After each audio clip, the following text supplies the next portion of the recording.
Welcome to another episode of the Nourishing Africa podcast. Today, we bring you an insightful session with a top African chef in the landscape, and he will be discussing promoting African culture through food. Globally, food plays a tremendous role in showcasing the rich cultures of groups of people and is often celebrated for its unique ability to unite people from different cultures. As such, I am sure that many of you will agree that the importance of food cannot be overemphasized.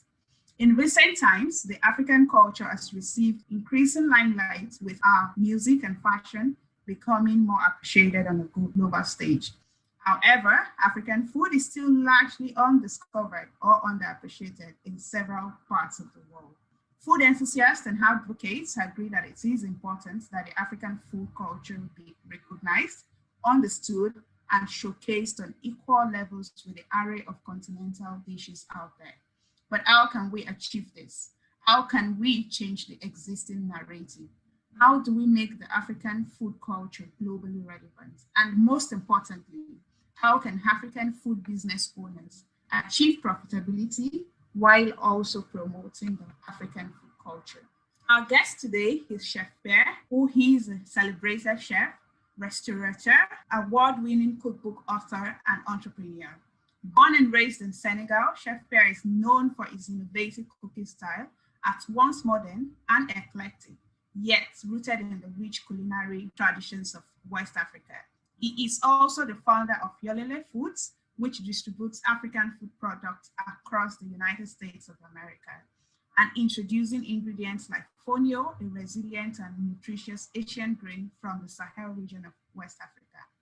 Chef Pierre is the author of 3 cookbooks, including his latest, the Fonio Cookbook, released in October 2019. He has won several awards and accolades for his cooking and advocacy. Chef Pierre will be discussing with us today on the role of stakeholders in promoting the African culture through food. Welcome, Chef Pierre. Please introduce yourself to our listeners out there. Well, I'm Pierre Thiam. My name is. I'm a chef from Senegal, like you just said. I'm based in the United States, actually bi-coastal between New York City and California, owner of Teranga Restaurant and owner, co-founder of Yolele Foods. And my mission is to really introduce my food culture to the world. You know, in a sense, I came to the United States in the late 80s. And at the time, New York City was already being called the food capital of the world, but there was no such thing as African food being represented at the level of other, world-class cuisines. And I thought there was an opportunity for me as a chef, and it became a mission. And over the years, I've opened 3 restaurants in New York City, 2 in Brooklyn first, and then this one, Teranga, my newest one. And I've written 3 cookbooks, like you said, and I started this company, Yolele, because I also wanted this mission to be about supporting farmers and supporting my country of origins, really, which is West Africa. I wanted the farmers to have markets for their amazing products, and they're not recognized. All they need is markets, really, and those markets will bring economic prosperity to those regions of West Africa. That's why I started Yolele, and the other reason why I did it was to also bring diversity, to bring our voice as Africans, African food, our voice, our ingredients, because you cannot present African food without African ingredients, really. So that's really the reason why I studied this, and here I am. If I may ask, before we go deep into the conversation, what is the meaning of Yolele? Yolele is a Fulani word. Fulani, as a Nigerian, it's a big a nomadic ethnic group that you see around Africa. And I'm part Fulani myself, and I like to have the word Yolele because it's a celebration word. It's a word that's been singing, that people sang around the Fulani culture and around the continent. And I like, most importantly, the nomadic aspect of this language. I wanted the food that I present to transcend borders, just like the Fulani do, to transcend borders, to go from Africa all the way to the US and across the globe. And those are the two reasons why I called my company Yolele. And I like the musical sound of it too. Thank you so much. All right, so going into the topic of discussion right now, I'll start with this. You are an internationally recognized African chef and a trusted brand in the landscape. So I would love to know how it all started. What are your motivations and key success factors leading you to where you are right now? Well, basically, it started how I said earlier in my introduction, was living in New York City. I was actually a student in physics and chemistry. I wasn't even a food student. Physics and chemistry is where I studied. That's where I went to the US with a student visa. And my first job opportunity was to become a busboy in a restaurant by pure chance. And this restaurant changed everything for me for different reasons. One was a cultural shock, is the fact that I was in this kitchen and looking at everyone in the kitchen. There were only men in that kitchen. And coming from an African food culture where food is a gender-based activities, you only see women in the kitchen. So that was my first shock. And the second opportunity came from the fact that the chef in that restaurant took a liking in me. He liked the fact that he could practice his French with me. I was coming from Senegal, and and he had studied in France. So that was another thing. And he thought he could take me under his wing and teach me the skills of cooking, because he knew I needed a job to save money to go back to school. And he said, let me teach you from the bottom up, starting by washing dishes. It was really from the bottom up. And that's what I recommend actually to anyone who's serious about cooking, to really take every steps of the kitchen seriously. And the first step is to wash the dishes. And it's very humbling also. But from there, that's where I started learning how to treat the vegetables, peel vegetables, chop onions. I mean, those kind of things that you take for granted are like the foundation, really.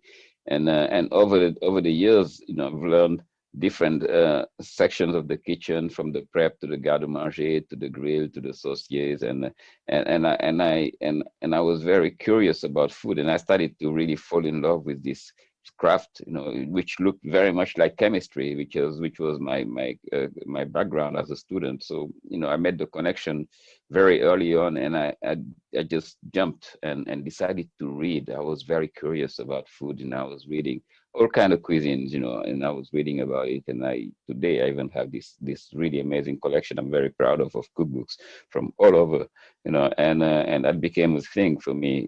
Over the years, I left that restaurant. I worked with Italian restaurants. I worked with French bistros, and gathering all that information until it really dawned on me that, these cuisines are great, but the cuisine I came from as well is great, and I don't see it represented here. And I wanted to be a part of that answer, introducing my food culture. I was like, it was very important to me, especially when I noticed in the restaurants I was working at, when there's a thing we call cooking for the family before the dinner starts. We cook for the staff around. And whenever I would cook for the family, I would cook the dishes from my country. And everyone loved it. Everyone who never had it just loved it. And they were like, wow, this should be, it should be served on the menu. Everyone was just really thinking that, this food had a place, just like I knew this food had a place because I grew up eating it. I just had to take the steps, and that's how it started, really. And that just at first started with introducing specials in the restaurant. It was not an African restaurant, but I was introducing African specials, and people loved it. As I had been promoted as a chef, of course. I'm just going very fast in this progression, and later on, all those specials were like a collection of recipes, mostly recipes from my mother. I was inspired by the food from my memory, really, and writing them down, and it became so many of them that I decided to write my first cookbook. And my first cookbook was also called Yolele. And it was named after my restaurant. Like at the time I had opened, it was early 2000, I had opened a restaurant in Harlem, in Brooklyn actually, called Yolele.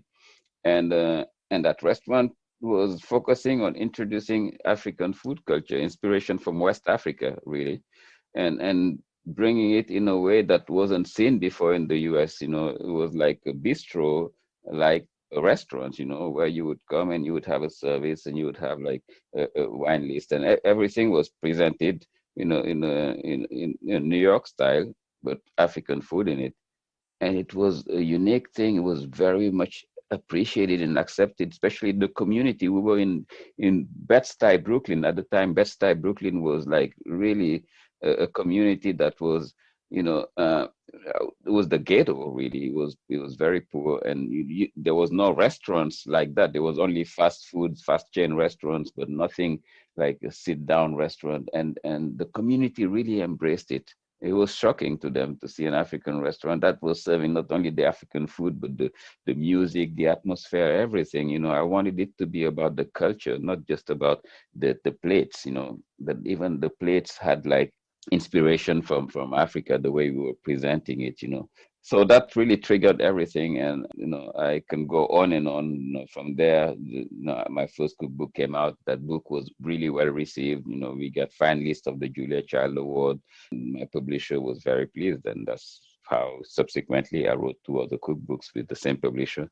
And my motivation, getting inspiration from the food, from my memory, the food from West Africa, the food that I grew up eating and taking pride in it. And I think that's a big key factor in the successes that I've had, that I took pride in it, and I packaged it, I presented it in a way that it would be competitive to others, like, if my restaurant is next to an Italian restaurant, people can enter my restaurant and feel as comfortable as the other one. But in addition to that, I also bring my flavors without any compromising, really bringing it, but yet package it properly so that it looks beautiful. You eat with your eyes first, that's very important. So the packaging, the presentation is important. The cooking is something that where you have to realize all your senses have to be present. The smell, the look, the colors, all those things. Even the atmosphere of the restaurant, like I said, the light, all those things have to be taken into consideration. The colors of the walls, the paintings, the artwork that you have, there has to be a connection and harmonious, and then that you give yourself all the chances to succeed. And of course, you have to have good food. Awesome. Thank you so much for sharing your story. And I would like to say yours is a case of, despite not humble beginnings, starting from a bus boy and then moving up the ladder to a globally recognized chef. So I want to quickly follow up on one thing you said about launching your cookbooks, and right now you have three out there. I know that many other chefs out there are looking to publish their cookbooks, or just want to present a written document of their top recipes to everyone out there. But the fear that they might not be globally accepted, and because probably it is African cuisine, they're looking at where and who can help them to push it out. So if you were to tell them three things to help them to move their cookbook from idea to a globally acknowledged and accepted book, what would these three things be? Well, first you want your book to be really a contribution.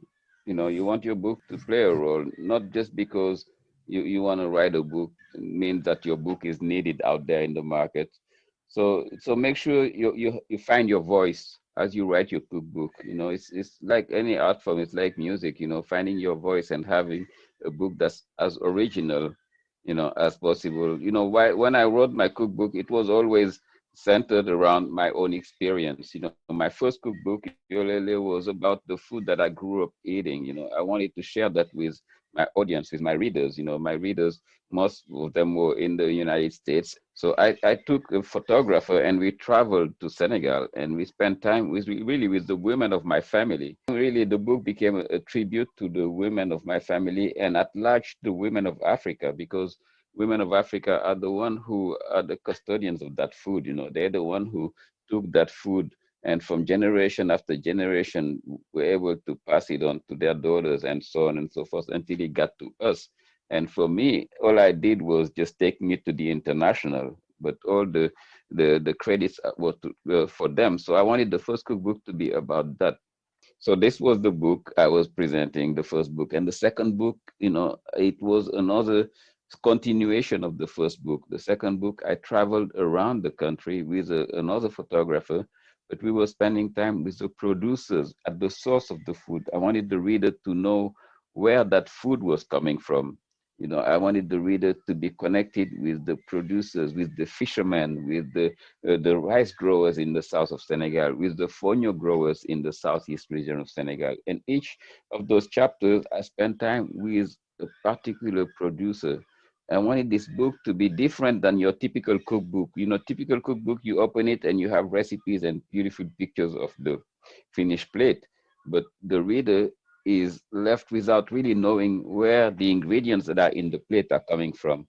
So this cookbook, I wanted this cookbook to tell that, to the reader, so, I would interview the fisherman and he would tell me his story as a fisherman, why, he's a fisherman because it's a family thing, he grew up, his father was a fisherman, and why he's not even dreaming of his children becoming fishermen because he thinks the fishing is the exploitation of the water is really, there's no future for his children in this activity. So the book becomes even political. The books really tells a message, and it talks about the challenges of the fishermen. And then it go from another chapter, and I spend time with women harvesting rice in Casamance, and spend time with them. I learned that the way they harvest rice is like there's some gender activity to the harvesting is by the women, the growing is by the men, and when they harvest, they have a way of singing, and I have to translate that in the book. So that's why it's important that the way you write and your voice is coming out, and I wanted that to be all very visual in the writing, so I go from that, and I talk about those women and their challenges, and I give recipes around the rice, like I did give recipes around the fish, and I do the same thing around the fonio, and I spend time with the palm oil producers in Casamance, and I talk about that and the challenges, why palm oil is talked about a certain way, and the pros and cons, and then I give recipes, and that's how I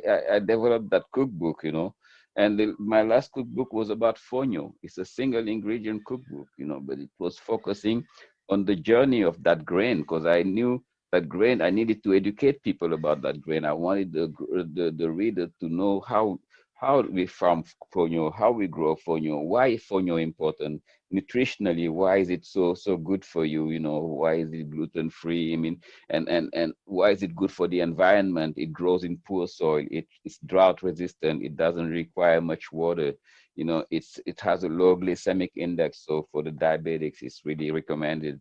It's nutritious, it has amino acids that are really deficient in other grains. Fonio has it in abundance. This is only one chapter of fonio. And then, of course, you have the recipes. You have traditional recipes, you have imagined recipes. So I have images of women processing fonio, cooking fonio traditionally, and then I have images of the things that I do with fonio, the dishes that I present with fonio. Your book has to be appealing and interesting. You want the book to be on the shelf and like the readers who are working the aisle of the library to go and grab it, So the design aspect of the book is very important as well. So it's not just you deciding to write the book. You may have the content, but you need a team to like work on the design. You need a good photographer to have the images really coming out, because food photography is a skill. It's not just any photography. It's like food photography, so that the food comes out popping out of the pages of the book,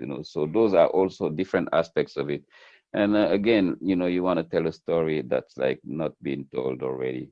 So this is, and that's the great opportunity we have as Africans, especially African in the food field, because our stories are not being told. There's not enough African cookbooks out there. You go in any bookstores in the rest of the world, you see food from all over the world, but you don't see anything in the African section, unfortunately.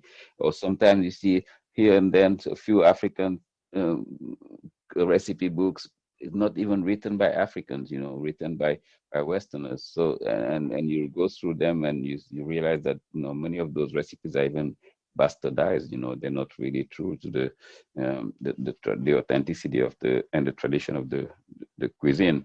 So to make a long story short, there's different steps to write a cookbook, and you have to really make sure you give it all the chances to become a book that would be read, and that would really contribute to the food world, really.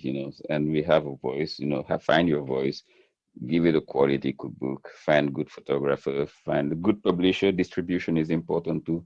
If you want to do it by yourself without a publisher, it's also feasible. A lot of people do it, and it's a lot of work, but it's feasible. So I definitely encourage people to write, but make sure you just don't write for writing's sake. Write because you have something to say. Amazing insights. Thank you so much. And I can go on, but few things. Content is important to tell a story. You have to make sure your cookbook is different and unique from all other cookbooks out there. You have to make sure that the design is appealing and interesting, and it has to have some historical and cultural value. It has to contribute to the landscape. And finally, the distribution has to be top notch. You have to find a good publisher as well. I think those are about the points I was able to quickly gather. Thank you so much for sharing those wonderful points. Thank you for listening, and for doing a good summary of what I said. All right, so moving on. So we've been mentioning the African food culture. Food culture has come up several times in your discussion. So how would you define the African food culture? What does it represent for you? What does it mean to you? Well, to me, it means everything. For me, it's my source of inspiration. There's you know, even though it's tricky to say when you talk about African food, it can be tricky. There's so many different food cultures in Africa, and yet there's also a unity, a cultural unity when it comes to the way we approach food.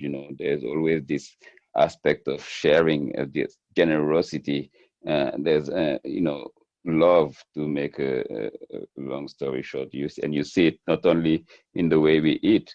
Oftentimes eating around the bowl, you see symbolism in eating around the bowl, but you also see symbolic tools in the kitchen. Like the mortar and pestle is one of them. That, like, you would see it in Nigeria when they use it to make the fufu. And in Senegal, you would see that same instrument when they use it to make the rough. And you go in South Africa, you would see that same instrument when they make the pap, which is like another version of the fufu. And you see it in Kenya. So everywhere you go, there are something that we have in common.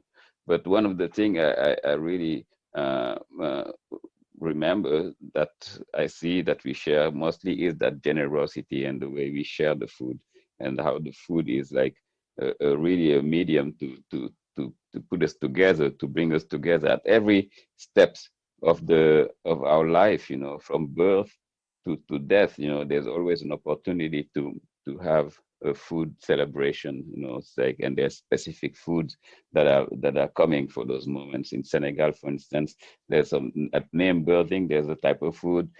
At funerals, there's a type of food. And so on. At circumcision, at, like, that's a type of food. Initiation, there's a type of food. That's part of our culture. And this is where I get my inspiration, African food culture. And then, of course, you have the ingredients, and the ingredients vary different depending on the regions. And being from Senegal, we have a coastal country, so seafood is a big part of our food culture, and grains are a big part of our food culture, unlike other parts of Africa. But Senegal, grains are a big part. I mean, we eat a lot of rice, and a part of it is because of the colonial past, because we were colonized by the French, and the French brought broken rice from Indochina, which was Vietnam, that was part of the colonial past. But we also, if you dig deeper and you go into the tradition, we also have our own grains. We have our type of rice, actually, that's like from Casamance in the south, but we also have grains like fonio, like millet, like sorghum. That's in the tradition. In our tradition, that's part of the food culture. And I want to take that, and introduce it in when I present my cuisine. I want to introduce those ingredients and I want to find inspiration in the recipes. And my inspiration goes beyond Senegal. It really it spans around West Africa, because those borders are not really our borders. Those borders were imposed upon us by the colonizers. And when you look at the food, it transcends the borders. When you look at in Nigeria, they have okra soup. In Senegal, we have a similar dish we call supu kanja. But it's the similar dish, the same way, with the okra, with the palm oil, with the seafood, and it's just some tweaks that makes it different, but it's the same basis. They have the peanut sauce also in Nigeria, in Senegal, in Mali, in Guinea. You have ugu, in Nigeria, we use cassava leaves. In Senegal, when we make the same dish, sauce feuille, we call it. So all those different inspiration are part of the African food culture. So the environment, the social aspect of it, when we share and we eat together with the love of sharing, and the of course the environmental aspect, because of the ingredients that really that impact the food, of course, and the regional aspect that brings the certain type of recipes that are specific to a type of region. So that creates this food culture that I represent. And to me, that's that without that food culture, without your culture, really, you are nothing. And that was for me a survival aspect. When I was in the US as a young student, I was really finding my culture as a source of inspiration, as a source of, that strengthened me. And that's in seeking that culture that I really found my path in introducing African food culture. I took pride in my culture, and that gave it back to me in beautiful ways. Absolutely. From what you've shared so far, you've taken this inflexible stand to promote the African food culture through your several businesses in a foreign land, for that matter. So, do you think taking a stand to promote the African food culture has helped your business? Oh, yes, absolutely. Yes, without any hesitation. The hesitation was before I took a stand, when the idea started to come upon me, and gradually I tested the waters by sharing the food culture like I said, with the restaurants, that wasn't serving African food culture at the time. It was just me and my peers. And I saw that the reaction was positive, and I was like, I'm going to take it to the next level. I'm going to start by first doing some catering, just offering this food culture by catering it. And the catering became so successful that it became a restaurant. And if it, one of the reasons why it became successful is people are usually curious about other food cultures. There's always an audience for that, and particularly when it comes to Africa. Africa is like such a beautiful, unique brand, But unfortunately, oftentimes there's some negativity that's connected with it, especially when you're in the West and you watch TV, and whenever they talk about Africa, it's about some kind of war, some famine, or some, hunger or something, but nothing positive. So here you are bringing this food culture, and it's a positive aspect, a positive way of presenting it, of packaging it, because you really have to insist on the fact that you have to present it in a way that's like, that it can compete with others. You want to present it beautifully, and you have an audience for that. People, I was in the United States, so you have, first of all, the community of the diaspora who can connect with the food, either because it's their heritage, or because they know it directly. They came from there. They like first generation. So you have those people who come, and then you have the whole audience of foodies who are curious, who want to know about it. You have the media. The media is also surprised because they never seen it, they never heard about it, they never even, so you're giving them content. So all those things, because I was doing it African, is why I got this attention, because people were like, this is new, this is different, why is he doing this? And I was coming from a background where I had cooked in other type of restaurants, and I had grown in the different levels of the kitchen in other type of restaurant. I became a chef doing other type of food before I decided to revisit my food. So that was a good experience that I brought with me. But I wanted my food to be authentically African. I wanted my food to be inspired by the cuisines of Africa, and I said it without any compromising, and it worked. And I think it's because the main reason why it worked is because it was uh, uncompromising. It was unapologetically African. I actually captured something where you said because you went the African way was where you gained the audience, of course, coupled with your vast background. But really, like you said, there's always an audience, and Africa is a unique brand. And there are always curious foodies and the media out there that want to really learn about the African food culture. Thank you so much for sharing that with us. All right, and when we're talking about presenting the African food culture on a global stage, you'd already mentioned a bit of this, but I want us to go a bit further.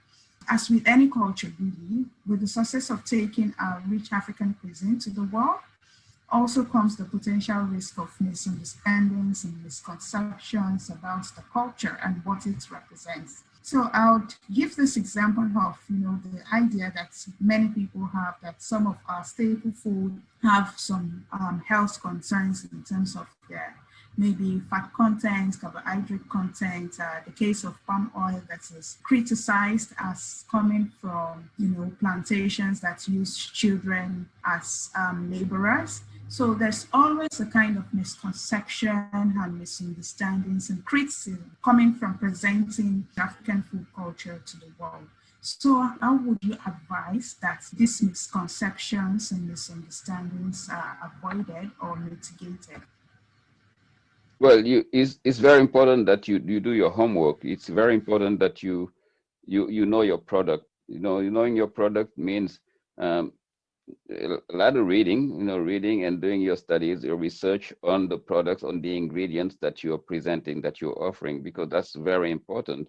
When you feed people, it's also a big responsibility. It's a big responsibility because our health is directly connected to the food that we eat, and many of the health uh, problems that the world is facing is due to poor diet, and the world at large, particularly here in the United States, a lot of the food that we eat, either they could be genetically modified or they're coming from, monoculture, and there's different consequences to that, not only to mention the consequences, the impact it has, the negative impact it has on the environment, but the limited diet immediately has a consequence on your health. So to get back to our ingredients, each ingredient that you serve, do your homework. There's some ingredients that are controversial. You mentioned palm oil, and palm oil is controversial for many reasons, and one of them is the fact that it's an oil that's very beneficial. A lot of time people forget about that. The palm oil is even considered a superfood. And many people sound surprised when you hear about it. But when you do your research, you find out that palm oil has a level of beta carotene that's like 10 times more than carrots itself. It's high content of vitamin A. It has issues for the environment because it's a very good oil, and people are exploiting it and creating plantation, and they are destroying forests to create those plantations. So you as a consumer, you have to make sure you get your palm oil sourced properly. If you source the palm oil from oil that's been coming from a plantation that's been destroyed, you are not doing a good favor to the environment. You're hurting the environment. If you get your palm oil traditionally, the way it's done traditionally, natural palm oil, the way we would do it in West Africa, unfortunately, you're starting to have plantation of palm oil in West Africa as well, but you still have a high amount of palm oil that's sourced from the nature, directly from the forest, without having to destroy forest. You can create plantation of palm oil without destroying forest. There's enough land that's not forest that can be done. So there's work that needs to be done. There are lots of companies. If you do your homework, you find there's many companies that are sourcing palm oil in an ethical way. And that's what we should do. Palm oil itself is very good for you. Of course, any abuse is terrible in any ingredient. So you have to be also mindful of the way you consume it. But like I said, palm oil has been vilified many reasons. One of them, I suspect, has to do with it's an African ingredient. It's in many ways, because the same way it's affecting the ingredient, the same way avocado is affecting the environment, the same way soybean is affecting the environment. Those two products, they are destroying forests, the Amazon, they're destroying forests in Latin America to bring them to our tables. But we don't hear about that. We hear about palm oil because palm oil is creating some serious disruption in the industries, and that's when it becomes problematic. So for other consumers, to make a long story short, you have to do your homework. As an entrepreneur, as a restaurateur in particular, you have to know the product that you're serving. You have to make sure you source them properly. You have to make sure you prepare them properly, and you make sure your customers, your guests come out of it, nourished properly, not with health issues. All right, so I'll come back to your businesses and products. So you've been able to package some indigenous African cereals and spices and introduce them to the foreign market. And then there's this big issue of trust and how people are, generally unwilling to accept changes, especially when it comes to food. So my question really is around how you were able to effectively position your products in a foreign market, how you were able to build trust and gain acceptance, and how you were able to market this African indigenous cereals and spices on a global stage and foreign markets. Well, I had different advantages. One being a chef, the chefs are trusted for the food when it comes to food. So that helped. That helped a lot. And you see, many of my peers, few of my peers actually, have launched brands or launched products from the basis that they were chefs and people trust them. And that's really, that started with it. And to me, it was two aspects. I took advantage of the fact that there is a growing number of consumers who are conscious, who are looking for food that's nourishing, but that's healthy as well. And that's the advantage we have in Africa. We have many of those foods, if prepared and packaged properly, that are ready for the global market because they are appealing to those conscious consumers. They are considered superfoods. Our first product, like I said, is fonio. Fonio is an ancient grain. It's been around 5,000 years. In Nigeria, you guys call it asha. So asha is like, not only is gluten-free, it's nutritious. It's very, very nutritious. And for me, the mission I had was to introduce those crops that are, like I said, underutilized, and in a way to bring economic prosperity to the regions, to the farmers, especially the smallholder farmers that grow it, and opening markets for them by introducing crops, like I said, that are nutritious. This growing number of consumers are looking to have.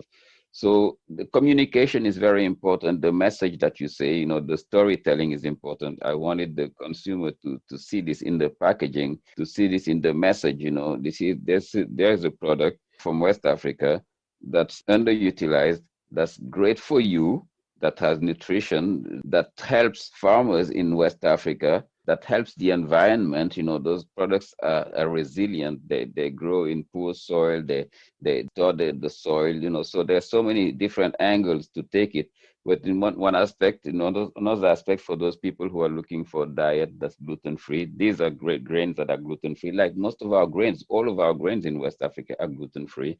These products are rich in amino acids. They're rich in protein. They have different beneficial aspects. When it comes to the grains, when it comes to the greens, when it comes to the spices as well, they bring different layers of flavor.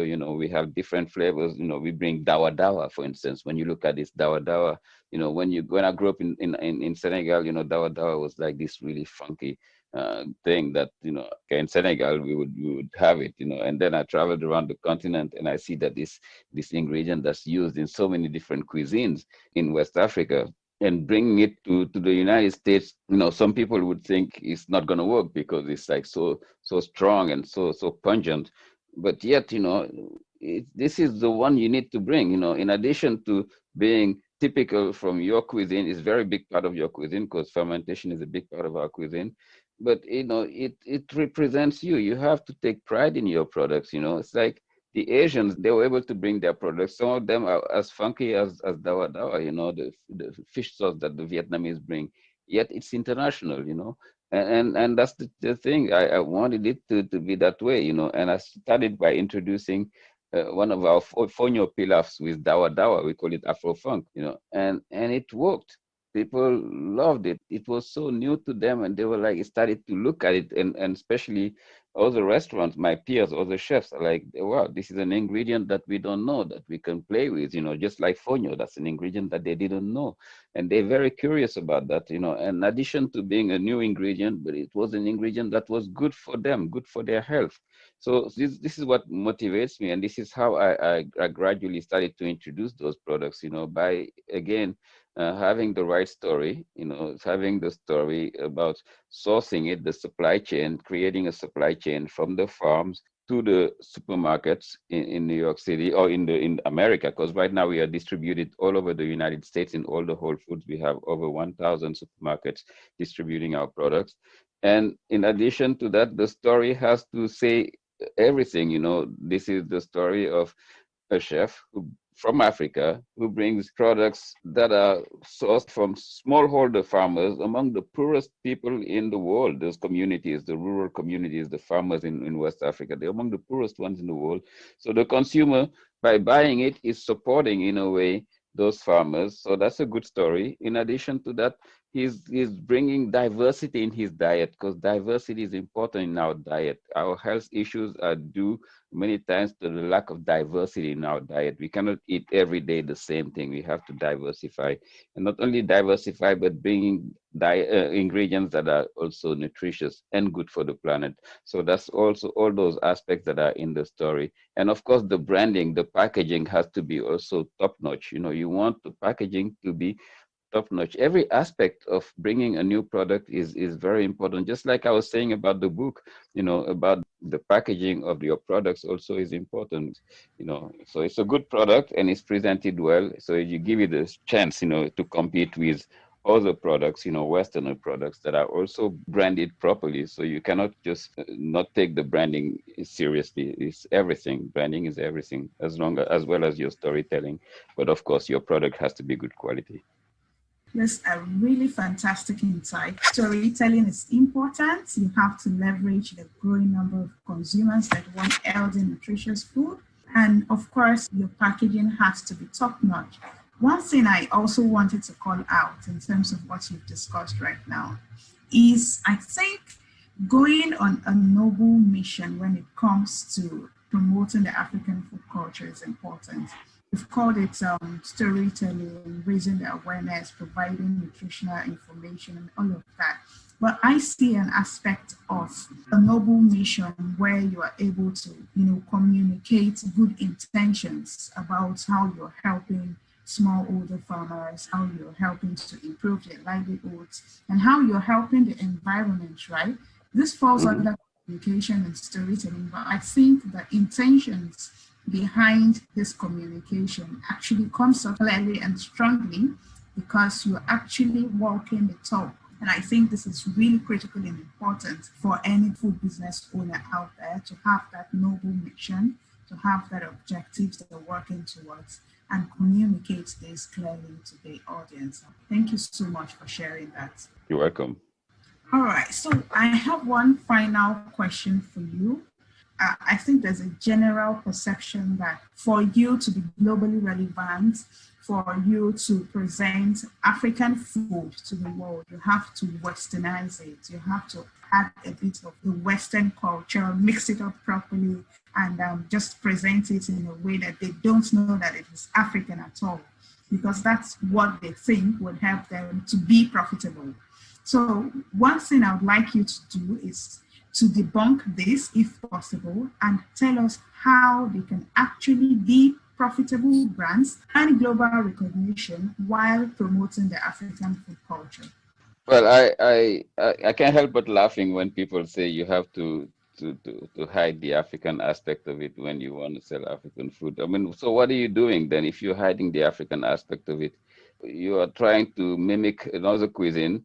This other cuisine, you're not doing it right because you're not doing that cuisine, and you are hiding your cuisine. So, there's just like there's a conflict, and it's important to be clear on what you want to do and what you are selling. If you're doing African cuisine, you have to do African cuisine. You also have to, before that, the African cuisine aspect, you have to understand cuisine first of all. It's very important to be professional when you do certain things, and being professional, you can present any cuisines, if you do it professionally, and it will be presented right. And African cuisines striving on the global stage is just a matter of time. It's happening already. It has happened. It wasn't recognized. When you look at, if you travel the world, if you go just in Southern cuisine in America, it's African cuisine. It's like that's food that's been brought by captive West African who were enslaved, and they brought this food. And you look at this gumbo, jambalaya, all of those dishes, hopping johns, they are all inspired by West African cuisine. They are all of it. Gumbo is okra soup. Jambalaya is jollof. Hopping johns is what we call chebunyebe in Senegal, and all the way to tamales in Mexico. Tamales is the moi moi, and you see those ingredients, those dishes are coming, they're already on the global stage, only there is no African stamp on it. We didn't recognize them. We didn't get the credits from it. They stole our culture, and you can argue all the way to Spain, when you look at the paella. It's the dish from Spain that came from the rice that was imposed to them by the Moors. And when you talk about the Moors were the black people that were colonizing Spain at the time. And they brought this dish, the only dish in Spain that's eaten around the bowl, just like the traditional African way, is the paella. Rice didn't exist in Spain before it was introduced to Valencia in the 16th century by the Moors. And Moors, the translation of Moors is black people.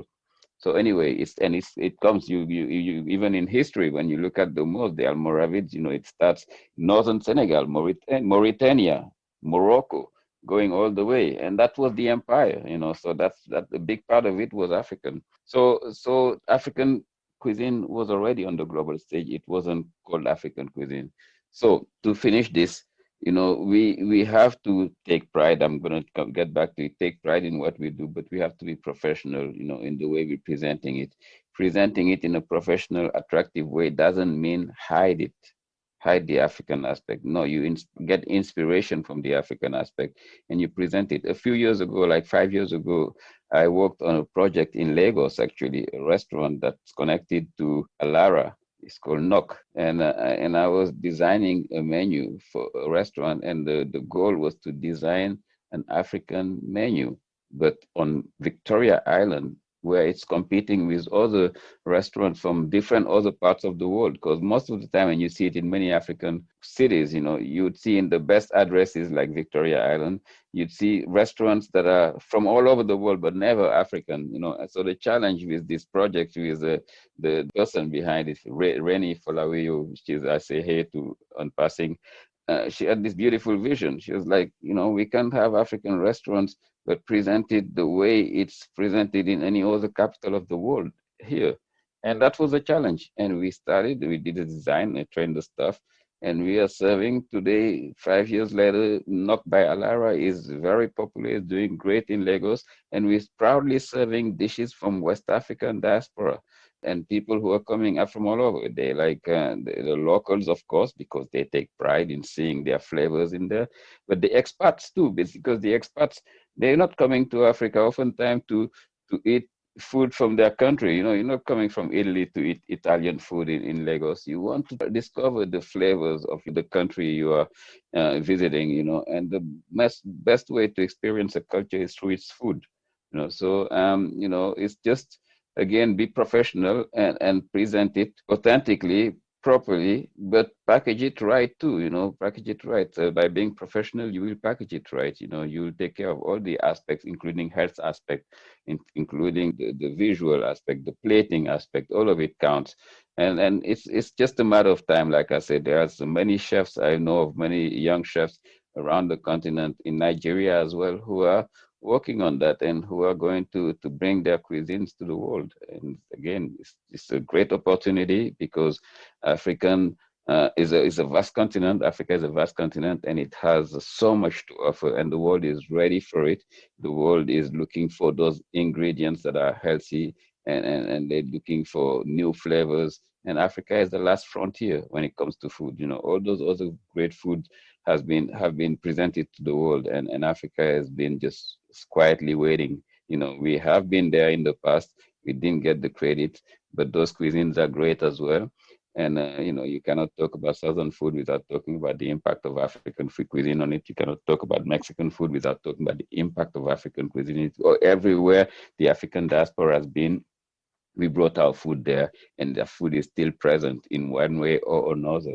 And it's bound to come back this way with talented entrepreneurs and chefs, and that's what's going to be, if it's presented properly. Thank you so much. I have really learned a lot in this podcast. In fact, I am inspired to start a food business that promotes Excellent. culture. Thank you so much. But You're I have welcome. one extra question that I think our listeners would thank me for. I mean, everyone is inspired right now about how they can go about promoting the African food culture. But there is the tiny question of financing, funding. Many of the insights you've shared, for example, there's one around getting a good photographer to present your food pictures nicely. You have to engage a good packaging company such that your logo, your brand comes out popping, and you have to conduct lots of market data so that you can inform your consumers and customers, give them the right nutritional information. All this, I imagine, would have some certain financial aspects to it. So, what advice would you give to chefs out there, cooks, restaurateurs, and those who want to start or have already established a food business in terms of taking care of the financial part, raising funding, and sort of just bringing together working capital that helps them to put all those things in place? Well, oftentimes, it starts with a plan. I mean, when you plan properly, and people tend to overlook the importance of a business plan. And a business plan really gives you a roadmap to where you're going, but it also gives you an idea of the type of finances you are looking to get. And as you go through the process of the business plan, it unfolds all the other opportunities where you would be able to find that the right partners or the right amount of money, and that cannot come without the plan. Once you have the plan, you have a clearer picture of your business, and the clearer picture would be, either go depending on the type of business you're doing, and if it's an ambitious business, you would have the directions to where to get that money. If it's, it doesn't have to be exactly at the level you want from the beginning. You can start small. Oftentimes, I recommend you to start small, actually, because you have a better grasp of all the aspects of your business. And starting small also, the advantage is you need less money when you start small. You cannot just jump and become a multinational overnight. It's a process. It's a process. I mean, I've been working in the food industry for 30 years now, so it's just to tell you it's a process. And it took, once it takes off much faster. But you have to be patient and start small and be realistic, and sometimes just look around with your resources, what you have. If it's limited, you limit yourself to that by keeping your eyes on the prize. And as you grow, and as people see you grow, the investors and the opportunities will come to you as well. The universe is there, and you get always rewarded with the effort that you put in. So be patient and be, not saying not be ambitious, be ambitious, be realistic and start small. But start. Most important is to start. If you don't start, because you're waiting to get the $1 million, it's like it's a different story. Thank you so much. It's really been a wonderful pleasure being with you on this podcast. You're welcome, Ramat. It was a pleasure. Thank you. Thank you for joining us on this episode of the Nourishing Africa podcast. Do join us next time. Bye-bye.